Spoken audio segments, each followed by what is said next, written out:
Protests continue to erupt across the globe as the Israel-Hamas war rages on. Demonstrations continue to dot countries across continents supporting both the warring sides.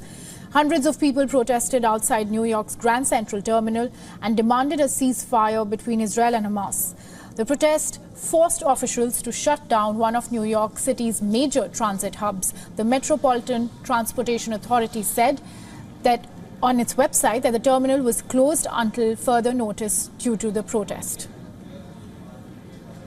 A pro-Palestine protest also broke out in front of the Israeli Consulate General in Canada's Toronto. And in India, dozens of people were detained as they took part in a Palestinian demonstration in New Delhi. People gathered at Jantar Mantar for a demonstration under the banner Friends of Palestine.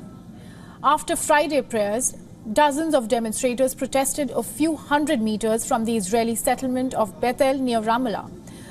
Young Palestinian men were spotted within sight of Israeli soldiers. Ambulance drivers and journalists from all over the world were also a witness to the protests. Meanwhile, supporters of Lebanon's Hezbollah demonstrated in Beirut in solidarity with Palestinians. Protesters waved Lebanese, Palestinian and Hezbollah flags and chanted slogans against Israel and the United States. Protesters also gathered after Friday prayers in Al-Noor Square in the northern Lebanese city in solidarity with Palestinians in Gaza.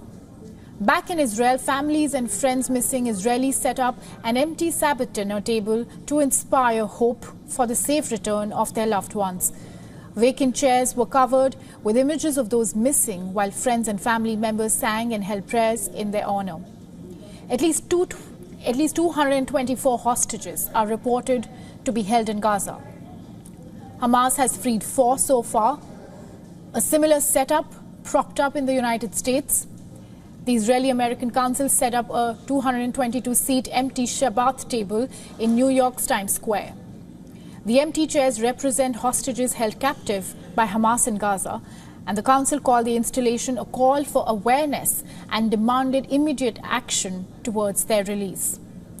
In France, 30 strollers with large photographs marked kidnapped were placed in the foreground of the Eiffel Tower. The photographs showed the names of the children, and the strollers for the little ones had stuffed animals in them.